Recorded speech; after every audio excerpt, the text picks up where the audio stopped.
Chercheurs et chercheuses de vérité, salam alaikum. J'insiste sur le fait que je suis ici juste pour mettre le doigt sur des mensonges qui ont été faits après des siècles et que je ne suis pas un mufsir, je ne suis pas là pour expliquer le Coran. Le Coran est expliqué par lui-même. Le Coran est un livre clair. Il est expliqué par lui-même, il n'a pas besoin d'être expliqué. Mais il y a eu des mensonges qui ont été accumulés au cours des siècles et des mensonges, il y a même des mensonges très dangereux qui incite le, le pseudo-croyant qui à faire des péchés en le faisant croire de toute manière il rentrera au paradis. Quoi qu'il arrive, il rentrera au paradis. En gros, on lui met dans sa tête depuis qu'il est jeune, quoi que tu fasses, quoi que tu fasses, tu entreras au paradis, que tu fasses le bien ou le mal. Et ça, c'est très dangereux. C'est très dangereux parce que Allah n'a jamais dit ça. Allah te dit celui qui fait du bien rentre au paradis, celui qui fait du mal rentre en enfer. Man amana wa amila salihan. D'ailleurs, je vais faire une vidéo là-dessus.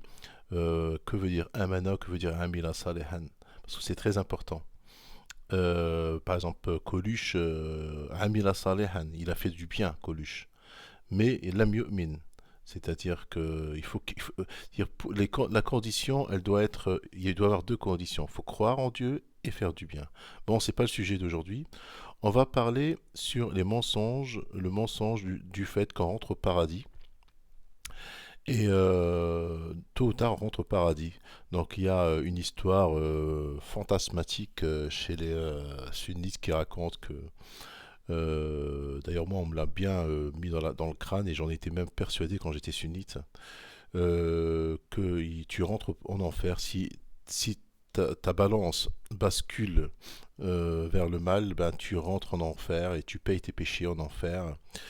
Et que tu sors de l'enfer, il y a un ange qui vient te prendre de l'enfer, il te jette dans une rivière qu'on appelle la rivière de Hayat, et après tu rentres au paradis. Et quand tu vas rentrer au paradis, tu vas rencontrer des gens, mais seulement toi, tu seras sur ton front, ça sera marqué Jahannamiyun, c'est-à-dire qui vient de l'enfer, ça sera marqué sur ton front. Bon, c'est une histoire vraiment à dormir debout. C'est-à-dire qu'ils disent même qu'il faut purifier les gens. Allah les purifie en les faisant rentrer en enfer et ensuite il les fait rentrer au paradis. Il faut qu'ils soient purs. Donc il y a plein d'histoires comme ça chez les sunnites. Moi je ne veux pas les raconter parce que je suis pas là pour ça. Je suis là pour mettre le doigt sur les mensonges et que le Coran dit tout à fait le contraire. Nous allons aller dans Surat al-Baqarah, la vache, deuxième sourate. Alors Allah dit dans le 79, A'udhu billahi minash shaitanir rajim, bismillahir rahmanir rahim. Malheur donc à ceux qui de leurs propres mains composent un livre, puis le présentent comme venant d'Allah pour un livre, pour en tirer un vil profit. Malheur à eux, donc à cause de ce que leurs mains ont écrit, et malheur à eux, à cause de ce qu'ils ont de ce qu'ils en profitent.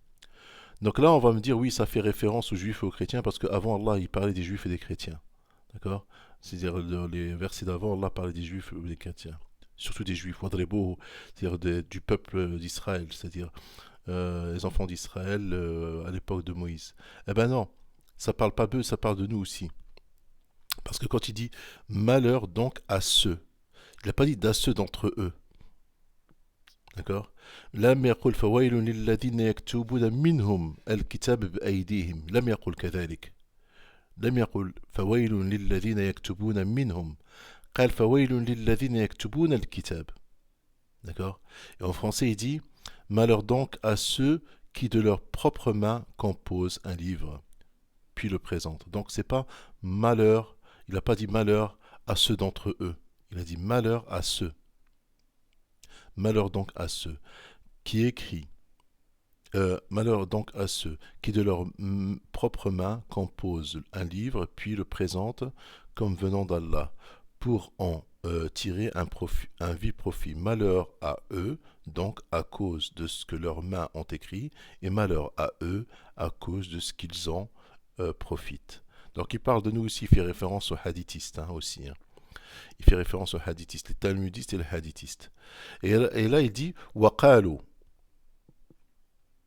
Et ils ont dit, le feu ne nous touchera que pour quelques jours comptés. Dit, aurez-vous pris un engagement avec Allah, car Allah ne manque jamais à son engagement. Non, mais vous dites sur Allah ce que vous ne savez pas.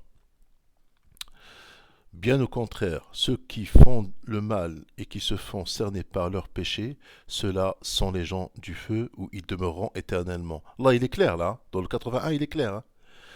Et ceux qui croient et pratiquent les bonnes œuvres, ceux-là sont les gens du paradis où ils demeurent éternellement. Il y a des gens qui posent la question, quelle est la condition assez qua non pour entrer au paradis? Ben, c'est là. Voilà, le 82, il t'explique. Qu'est-ce que tu dois faire pour entrer au paradis? Qu'est-ce qui peut te garantir le paradis? C'est à ceux qui croient et pratiquent les bonnes œuvres. Voilà, c'est ça qui te fait entrer au paradis. Alors après, il faut que tu décortiques que veut dire croire en quoi et qu'est-ce que sont les bonnes œuvres. Voilà, après si tu trouves ça dans le Coran, ben tu rentreras au paradis, c'est pas compliqué. Hein. Alors, donc là, le verset là, il explique que celui qui rentre en enfer, il rentre éternellement, et ceux qui écrivent de leurs mains. Donc on voit bien que chez déjà les juifs, ils ont aussi cette croyance qu'on rentre en enfer que des jours comptés, parce qu'ils l'ont dit. Allah, il nous rapporte ce qu'eux, ils ont dit. Et chez nous aussi, c'est du copier-coller. Chez nous aussi, les sunnites le croient. Donc on voit bien que les juifs se sont introduits et ont introduit leurs croyances dans l'islam parce qu'ils font partie de nous aussi. Il y a un autre verset où Allah dit, dans Surat Al-Imran,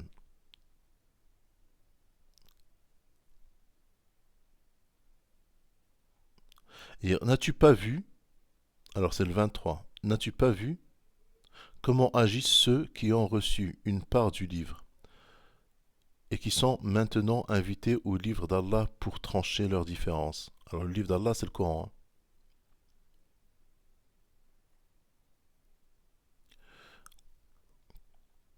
ألم تر إلى الذين أوتوا نصيبا من الكتاب يدعون إلى كتاب الله ليحكم بينهم ثم يتولى فريق منهم معرضون.